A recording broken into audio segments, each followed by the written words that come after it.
Well, this is it, guys. We have our submissions. It's a little bit longer than we thought. I was giving it some extra time because we had asked people to submit things via email, and well, it's just people just couldn't follow directions is what it came down to. We got 2 submitted that way, and we thought, well, that's just not enough, so we started taking submissions other ways. We got a handful of good stories here. So what we want you to do today, we're going to read through these submissions. We will have a way to vote for them. If it's not available on your phones or TV, go to it on our YouTube webpage through a computer browser, and there will be a little thing up in the corner that you can drop down and vote for the one you want the best. And we'll get our first, second, and third place winners that way. Okay, so we picked a few good ones from the mix. Yeah, so these are in no particular order. You want to start? Okay, I'll start. Okay. This one's from, shall we mention who? Just do first names, or if they have their okay. screen name, we'll call this one Mr. Pat. Pat. Gentlemen, backstory first, and I'll try to keep it short. My mom worked for... He didn't keep it short. Yeah, no, he didn't keep it short. Anyway, we digress. Sorry. Shush. I'm sorry. My mom worked for Miller for 27 years when I was growing up, so needless to say, beer has been a part of my life forever. When I got older, I always wanted to try making it myself. Being a DIY kind of guy, I wanted to see what it would taste like if I made it myself. Like most home brewers starting out, I was cautious. But then, Christmas of 2012, my brother-in-law received an American Pilsner Mr. Beer kit and some brewing accessories from my wife's side of the family. Now, this is a guy who only drinks Miller High Life or Coors Light religiously and does not care for craft beers, or good beer for that matter, judging from his beer choices.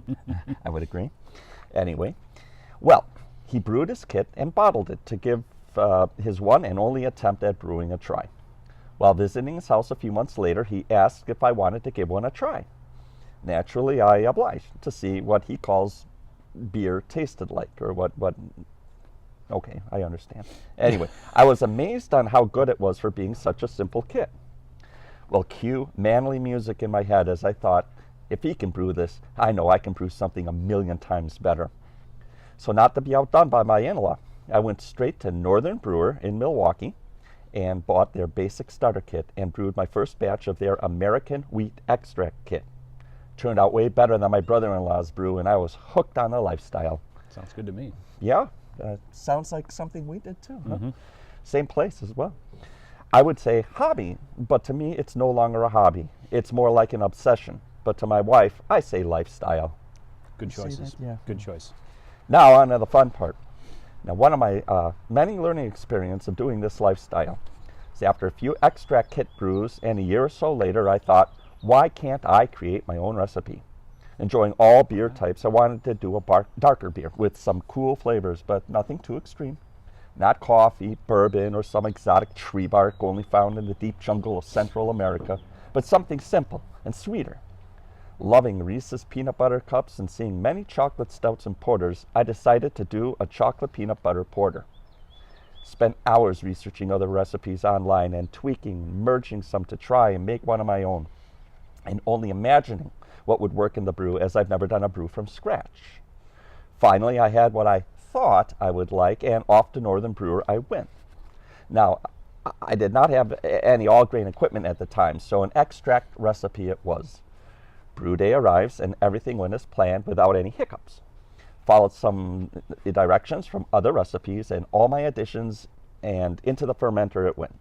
It smelled good, looked good, so I would only imagine it would taste good. Fermentation completed, and since I did not have kegging equipment at that time, into bottles it went. Patiently waiting for it to carbonate was the hard part. Then 2 weeks later, I decided to give one a try. Just like a kid on Christmas morning, I grabbed a bottle out of my fridge, a glass from the cabinet, and was ready to taste the fruits of my labor. You did that in the morning? What? Nothing wrong with it. It's a dark beer. It's like a breakfast beer. That's a breakfast. Okay. And here is where the brew gods kicked me straight in the jewels. I happened to be by my sink in the kitchen when I opened the bottle, and thank goodness for that, because as soon as I opened the bottle, a geyser of brown foam came shooting out of the bottle about 3 feet high and almost hit the ceiling. I immediately turned the bottle over into the sink so all the foam would not go everywhere else. Well, as you can imagine, there was not much left to taste from that bottle, but I was able to get a small sample. Tasted really good, a little dry, but good. However, without a pour in a glass type sample, I couldn't get the full spectrum. So a day or so later, I decided to brave yet another bottle opening. This time, when I opened the bottle, it appeared to be okay. Then about 3 seconds later, boom! Another geyser of foam shooting out of the bottle, not stopping until it was almost empty. Now, as a typical man, I did not learn from these first 2 bottles and continued to put myself through the same torture for every single attempt until I had to throw in the towel and dump the rest of them. I was too afraid that the bottles would start exploding in my cabinet or fridge, and I felt it was just not worth that headache.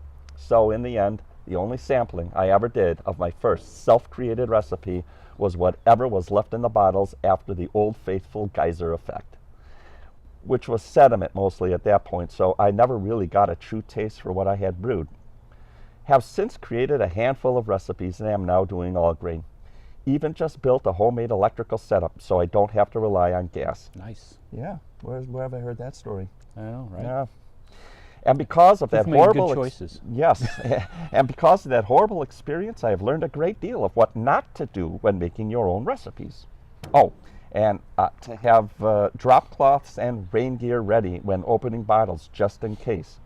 Since I was not much for documenting on brew days, I do not have any pictures from that day. However, here is a label he shows with a brew dog on it, and anyone who does not like pictures of their brewing companion, even if they want to eat all the ingredients before you can brew them, we have brew dogs here. I like this story, and I'll tell you why I like this story. It's right there. There is a brew dog in the background there. I had a brew dog too who passed away. Oh, yes. A story of which I could submit myself would have been a winner. With well, you can't win. I can't win. Yeah, I can never win. Would you like to share it? Well, let's not confuse the issue. Not going to confuse. All right. I can share. Yes, look at this. This is the brew dog wants to visit and be part of this. IPA Pup Perry. The IPA Pup. Yeah, the pound IPA Pup Perry, right? Yeah. This one comes from DrHans Brewery.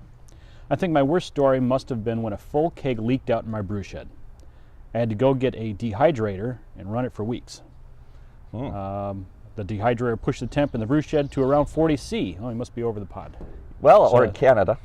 Yeah, that's what, 104 degrees Fahrenheit-ish. Mr. Math. So I took the opportunity to brew my first sour, and that beer turned out great. Brewed a beer on a ginger bug. Mm-hmm. So when God gives us lemons, brew a sour.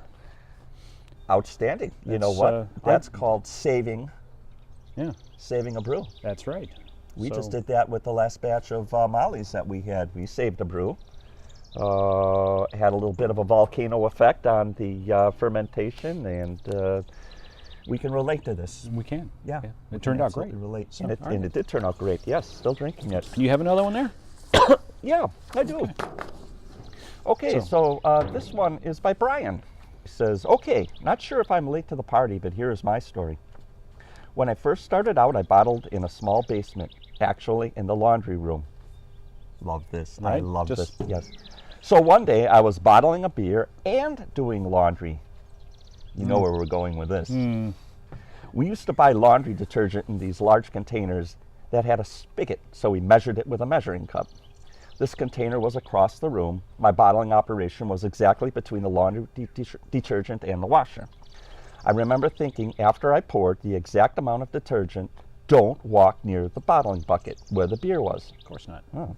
So I walked near the bottling bucket anyway, and stutter stopped, and well, you can guess. I rocked the measuring cup, and a blob of detergent came out of the cup and right in the middle of the beer. I bottled it anyway. Why? I bottled it Wait, anyway. what do you mean why? Why wouldn't you? Never served it to anyone, even though I did not taste the sweet mouthfeel of Tide. Well, I can think of a few millennials that like having Tide Pods, so maybe you could have tried it out on them. Wow. Oh, man. That's brutal. That is brutal. Oh man, soapy beer. Jeez. You know what? One of these days we ought to share the additional salt that was added into the beer the first time we tried to write the pH in the water. Yeah, That's why I like that one. That might be another winner too, but we're not going there. We're not going there. Okay. All right.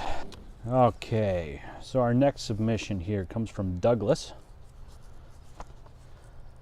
Says, as you are aware, brewing is as much about cleaning and sanitation as it is about grinding grain and throwing hops into a boil kettle.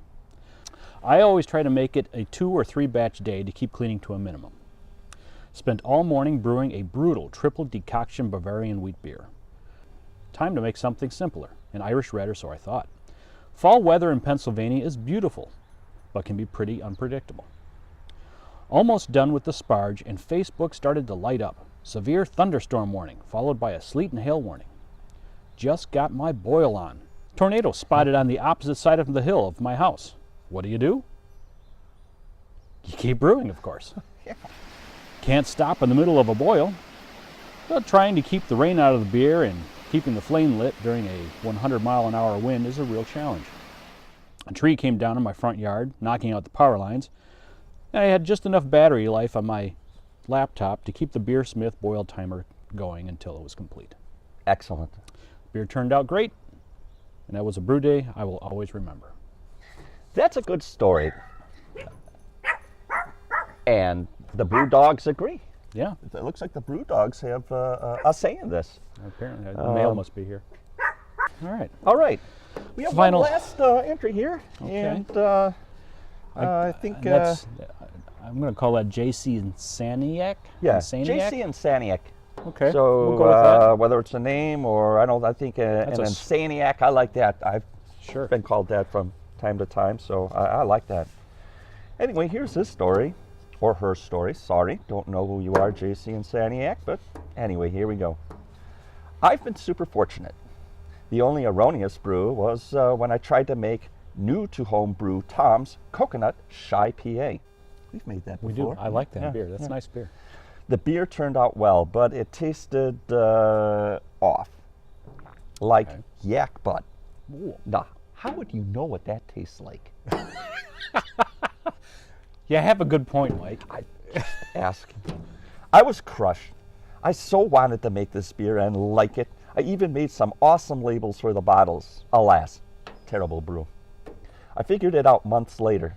I used Columbus for bittering, not Cascade. It had 4 times as That'd much do it. bittering as it should have. I'm still drinking those, occasionally, wincing.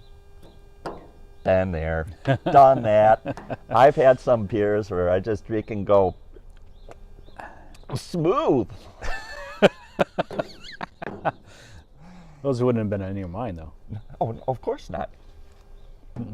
No, especially All right. that salt So beer. those are all of the submissions we had. Please go ahead and click on that little thing up in the corner. Like I said, if you don't see it, go to a computer. It will be there. Drop that down. Choose your favorite. We will take the tally of those, and the top 3 will be announced. They'll win all of this wonderful homebrewing TV swag. And we just want to sincerely thank everybody for subscribing to us and watching us. If all things go well, we will have some new, interesting content that we haven't done before, and I think Yeah. you guys will enjoy. So get to voting, and until next time, keep brewing, friends.